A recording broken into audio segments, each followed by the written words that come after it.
Yo!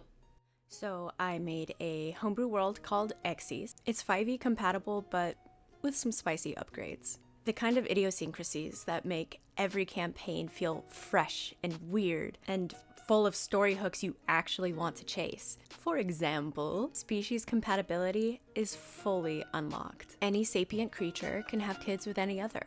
Think a child of an elf and an aarakocra might look like an angel. Feathered wings, pointed ears, and a gaze that says, "I'm judging you," politely. I'm Cora Poe, and after years of ADD and insomnia, I've obsessed over and studied many things. So, this is Slumber Myth, a place to put all that insomnia fuel.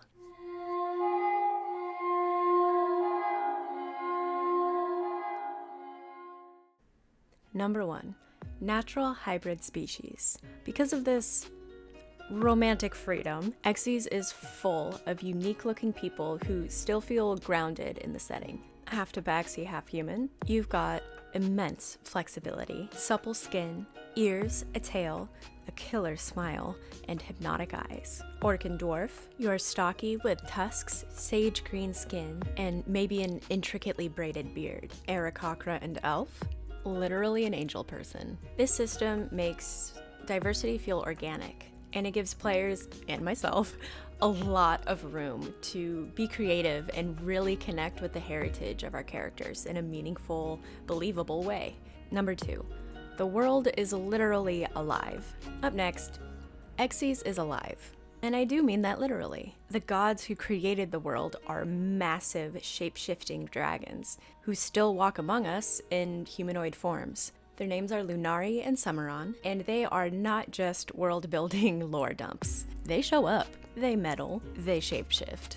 One might even casually flirt with your party bard if the vibe is right. Lunari and Summeron's twins, and siblings to Xyz itself, Oberon and Titania, created the Feywild and monsters. And yeah, things get chaotic. Number 3, magic hits different. All the mechanics and rules are the same. But on Xyz, magic is personal. It doesn't just exist, it's connected to who you are. Memories, dreams, ancestral trauma, weird pacts, whatever fuels your power. It means something. Your fireball might only come from rage. Someone else's, pure joy. Same spell, totally different stories. During roleplay, one might take the form of molten shadow, while the other is a literal glitter bomb. The point is, your magic is yet another way to bend the world around you and make your character's mark on the history of Xyz. Number 4, the veil is thin, baby.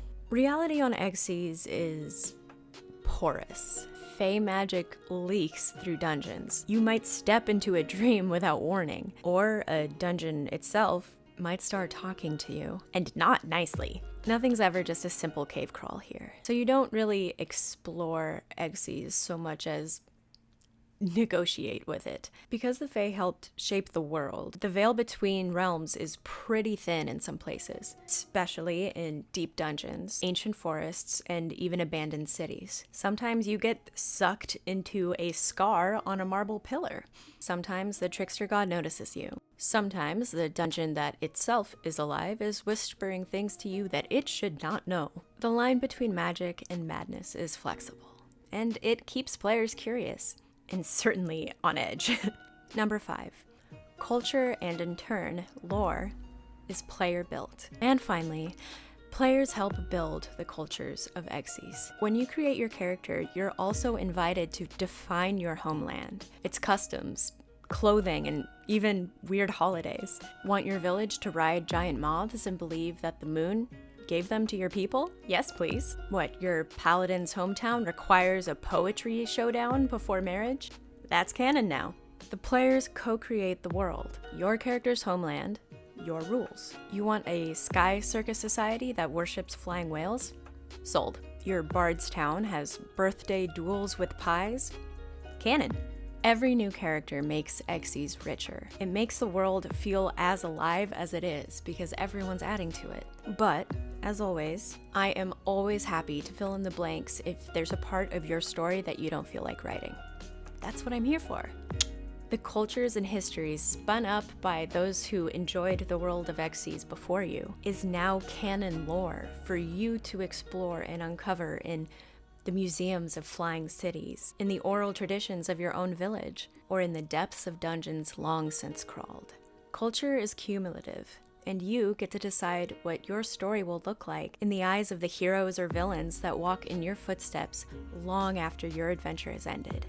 Well, that's 5 things that make Xyz more fun. It's whimsical and dark, it's heartfelt and hilarious, and shit gets weird, just how I like it. If you're curious about anything in the setting or want to build something into it, let me know in the comments. I am always down to talk shop. So yeah, Xyz is strange, sweet, chaotic, and deeply collaborative. If you want a setting that will allow your players to be extra as but still make them feel like they belong, this world is for you. Drop a comment, like, subscribe, and hit the notifications bell so that you can watch Xyz be developed in real time. Thank you so very much for watching, and as always, happy nightmares.